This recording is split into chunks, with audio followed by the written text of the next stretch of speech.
In this section, we're going to focus on complex numbers and the complex plane. So, the complex plane is the plane that hosts imaginary numbers. If you'll remember, you've always been told that you can't take the square root of a negative number. Well, you can't take the square root of a negative number and get a real number, but you can take the square root of a negative number and get an imaginary number. So that's what we're looking at here. So in the imaginary axis, we've got the real axis is the horizontal and the imaginary is the vertical. So if we want to plot a complex number, it's pretty simple. You can plot it just as if you would plot a regular number. So the point z equals 2 plus 3i, you would graph as 2, 3. Okay, that's where the real axis is 2 and the imaginary is 3. So it would just go about right there. So plot a couple more here. This would be the point -1, -2. It's about right there. This point would be -2, 0.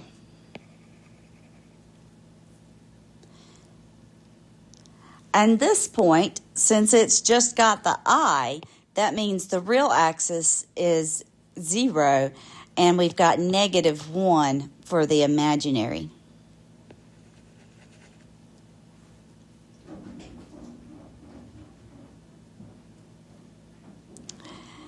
The absolute value of a complex number, or its magnitude, is basically Pythagorean theorem. So we've got this point's magnitude, which we call the absolute value of z, is the square root of a squared plus b squared. So basically the hypotenuse of our right triangle, if it were drawn to that point. So example 2 says, determine the absolute value or the magnitude of this complex number. So the absolute value of z, the absolute value of 5 plus 12i, would be the square root of 5 squared plus 12 squared. That's the square root of 169, or 13. And we do just keep the positive because it's absolute value, so only positive. For example 3, determine the magnitude or absolute value of this number. So we'd have the absolute value of 2 minus 3i. That's the square root of 2 squared plus -3 squared, which is the square root of 13. We can leave it like that, or approximately the square root of 13 is 3.61. We can write complex numbers in polar form. So the polar form of the complex number z equals a plus bi would be z equals r times the cosine of theta plus I times the sine of theta.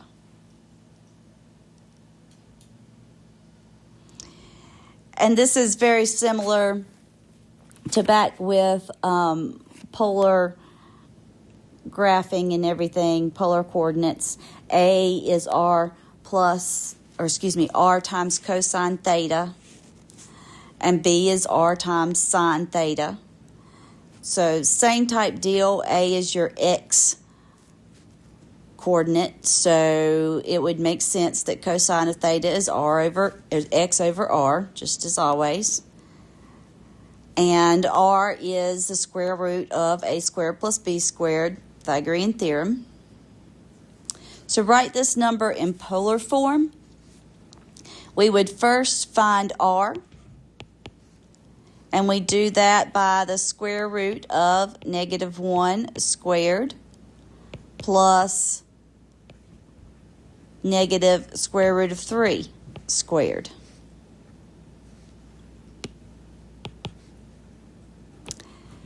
That'll be the square root of 4, which is 2.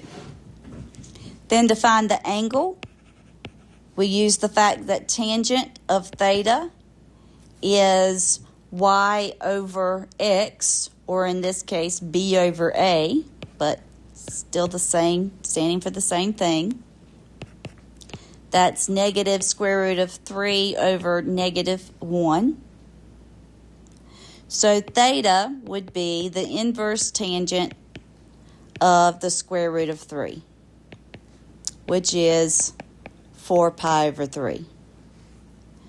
So our number written in polar form would be 2 times the cosine of 4 pi over 3 plus I times the sine of 4 pi over 3.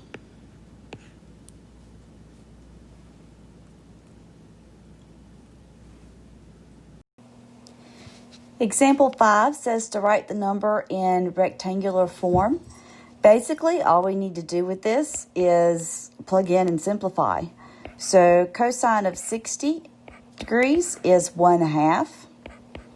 Sine of 60 degrees is square root of 3 over 2.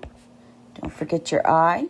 And then distribute. So we'd have 2 plus 2 square root of 3 I. Next, we'll look at the product and quotient of complex numbers. Basically, if you're going to multiply two complex numbers, multiply their radii and add their angles. So for example 6, if we want to find z sub 1 times z sub 2, we would say 6 times 5. And then cosine of 40 plus 20 plus I times the sine of 40 plus 20. And then just simplify.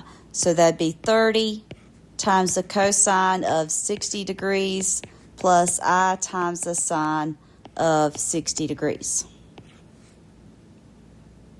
And we can just leave it like that. We don't have to distribute through the 30 or anything.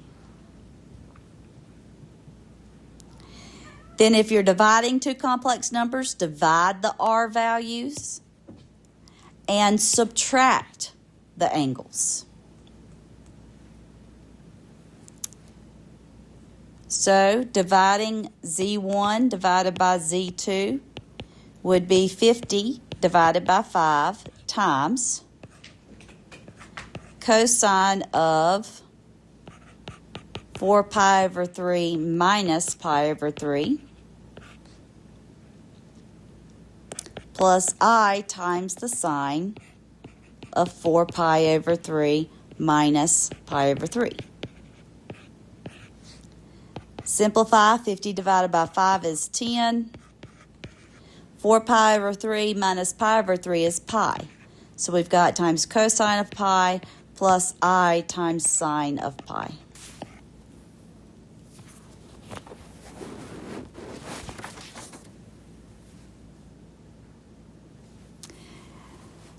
If we need to raise a complex number to a power, then we raise R to the power and multiply our angle by the number that our power is. So for example 8, we want to find 2 times cosine of 30 degrees plus I times sine of 30 degrees to the 5th power.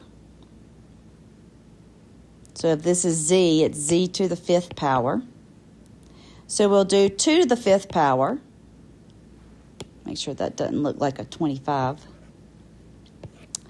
Times cosine of 5 times 30 degrees plus I times sine of 5 times 30 degrees. 2 to the 5th power is 32. So we've got cosine of 150 degrees plus I times sine of 150 degrees. So this is z to the 5th written in polar form, or excuse me, polar form. But we want to write it in rectangular form. So just like we did in a previous example, we go ahead and plug in for cosine of 150 and sine of 150. Cosine of 150 degrees is negative root 3 over 2. And sine of 150 degrees is 1/2.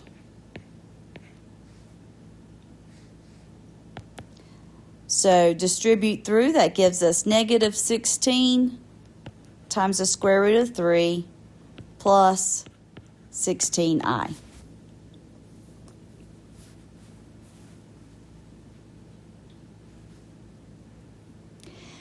And the last thing we look at is what's called DeMoivre's, I'm not sure how to say that's theorem, for finding complex roots.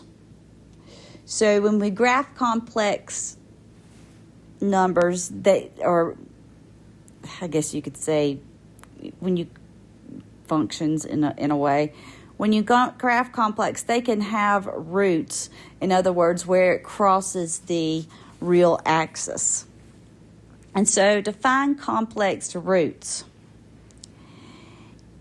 if there are n roots, then z of k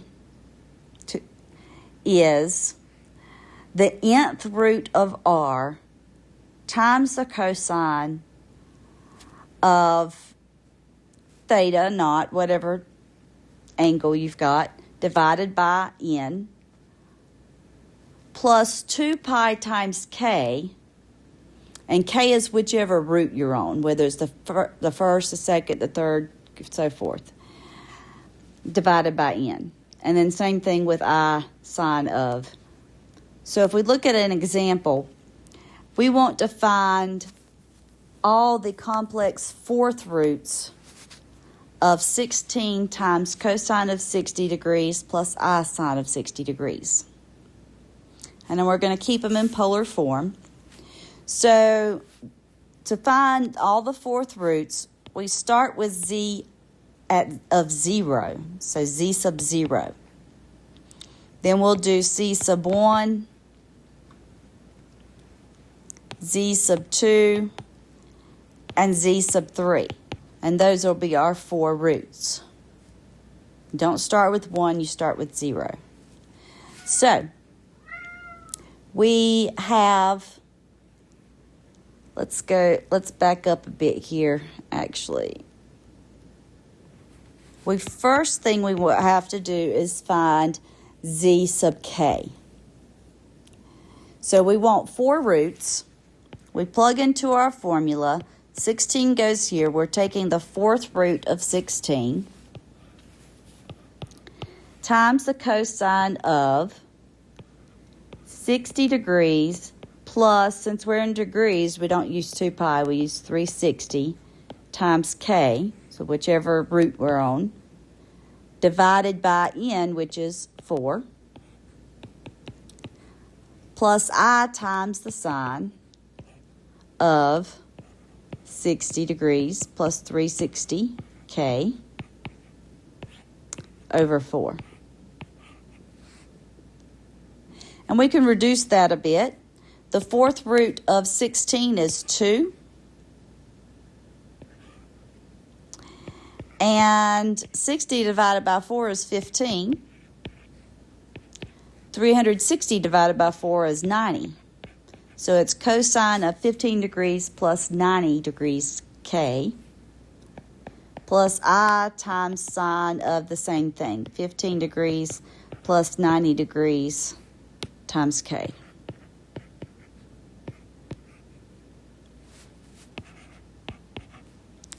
And now we're ready to use that to find each root.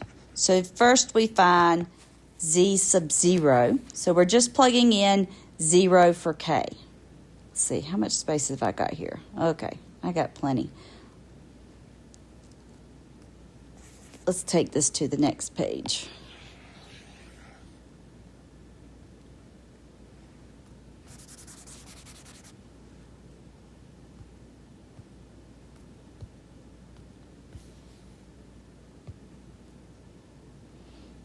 Okay, so the first one, z sub 0, will be 2 times the cosine of 15 degrees plus 90 degrees times 0 plus I times the sine of 15 degrees plus 90 degrees times 0.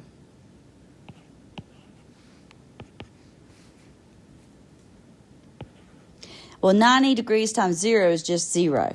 So we end up with cosine 2 times the cosine of 15 degrees plus I times the sine of 15 degrees.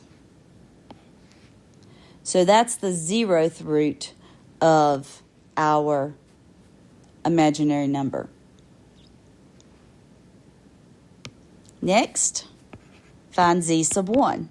So 2 times the cosine of 15 degrees plus 90 degrees times 1. And same thing for sine.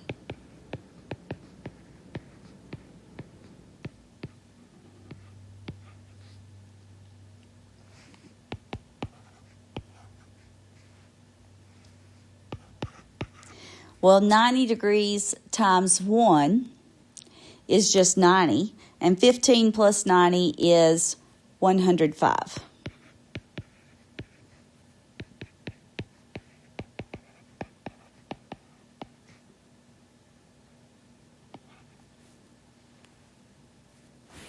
And then 2 more.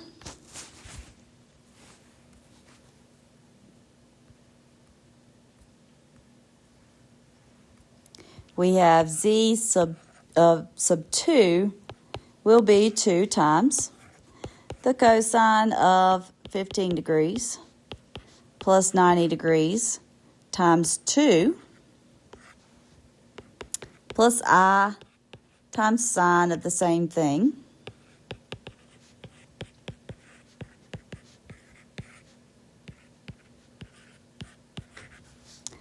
.90 degrees times 2 is 180. And 180 plus 15 is 195.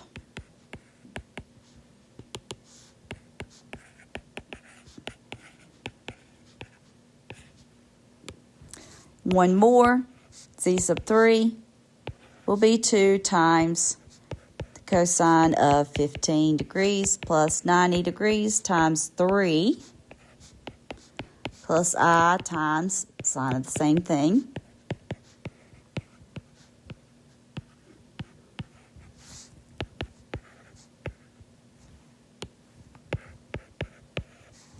.90 times 3 is 270, plus 15 is 285 degrees.